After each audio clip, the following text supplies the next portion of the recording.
और इस बीच उत्तराखंड से बड़ी जानकारी, जहां पर चारधाम यात्रा को सुचारू रूप से चलाने के लिए आईजी गढ़वाल राजीव स्वरूप ने प्रेस वार्ता की है।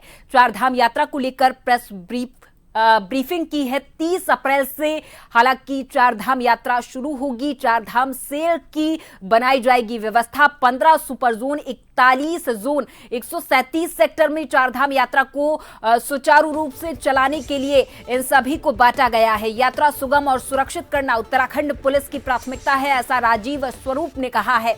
क्राउड मैनेजमेंट, यातायात और सुरक्षा व्यवस्था चुस्त और दुरुस्त रखी जाएगी। 24 डिप्टी एसपी, 66 इंस्पेक्टर, 366 दरोगा, 615 हेड कांस्टेबल, 926 होमगार्ड, 1049 पीआरडी जवान, 1222 कांस्टेबल, 208 महिला कांस्टेबल, 9 कंपनी पीएसी, 26 एसडीआरएफ की टुकड़ियां तैनात रहने वाली हैं।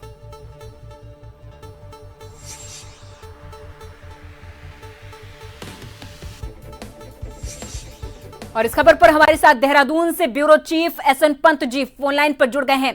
पंत जी, 30 अप्रैल से शुरू होने वाली है चारधाम यात्रा। अब दिन बहुत ही कम बचे हैं। हालांकि इसको लेकर सरकार और प्रशासन लगातार चुस्त और दुरुस्त बनाने के लिए प्रयासरत है और इसको लेकर बैठकें भी की जा रही है। किस तरीके से इस बार चारधाम यात्रा को बेहतर बनाया जाएगा पंत जी?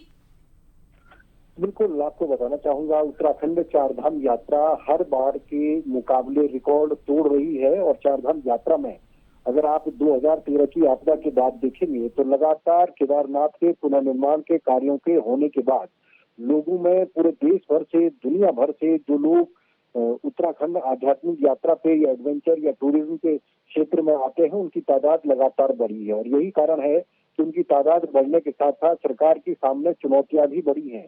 सबसे बड़ा पिछला, अगर आप देखेंगे, जो पिछला साल था, उस दौरान जब चारधाम यात्रा कोविड के बाद बड़े स्तर पर शुरू हुई तो सरकार की तमाम जो व्यवस्थाएं थी वो फेल हो गई। आनन फानन में जो रजिस्ट्रेशन थे उनको रोकना पड़ा, अलग अलग टेबल लगानी पड़ी, यात्रियों को कई तरीके की परेशानियों का सामना करना पड़ा।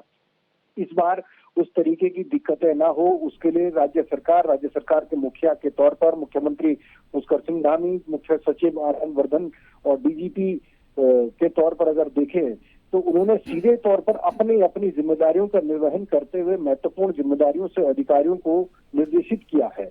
उत्तराखंड में चारधाम यात्रा के सारे रिकॉर्ड टूटेंगे, इसलिए उसके मुकाबले उन्होंने जो अतिरिक्त फोर्स है, चाहे वो जल पुलिस की बात कर ले, मित्र पुलिस की बात कर ले, या एसडीआरएफ की बात कर ले, एनडीआरएफ की बात कर ले, सिविल पुलिस की बात कर ले, तमाम अधिकारियों की ड्यूटियां वहां पर लगाई है। और साथ ही साथ कहा है कि हर टुकड़ियों की अपनी अपनी जिम्मेदारी होगी। उनके ऊपर सेक्टर मजिस्ट्रेट होंगे, सेक्टर मजिस्ट्रेट के ऊपर जोनल मजिस्ट्रेट होंगे। यानी उनको रिपोर्ट करना होगा जहां पर आपको लगता है भीड़ को, क्राउड को कैसे मैनेज करना है, उसका वैकल्पिक व्यवस्था क्या होगी, रसद की क्या व्यवस्था होगी, जिलाधिकारियों की ड्यूटियां क्या होंगी। सचिव जाकर के स्थलीय निरीक्षण कर रहे हैं, मुख्य सचिव को 11 तारीख को रिपोर्ट करेंगे, मुख्य सचिव पूरी मीटिंग के बाद मुख्यमंत्री को रिपोर्ट करेंगे और सारी जानकारी से लोगों को अवगत कराएंगे। साथ ही साथ ये भी जानकारी जुटाई जा रही है कि कितनी भीड़ इस समय आ सकती है। स्वास्थ्य विभाग के जरिए एसओपी जारी की गई है कि अपना परीक्षण कराने के बाद ही उत्तराखंड चारधाम यात्रा में प्रवेश करें। 8 तारीख से उत्तराखंड में हेली सेवाओं की बुकिंग भी शुरू हो जाएगी। आईआरसीटीसी के वेबसाइट के माध्यम से उसको भी खोल दिया जाएगा। पहले लॉट का रजिस्ट्रेशन तकरीबन 13 लाख से ऊपर हो चुके हैं। तो आप अंदाजा लगा सकते हैं बड़ी तादाद में श्रद्धालु उत्तराखंड पहुंचने वाले हैं और इसमें किसी प्रकार की दिक्कतें ना हो।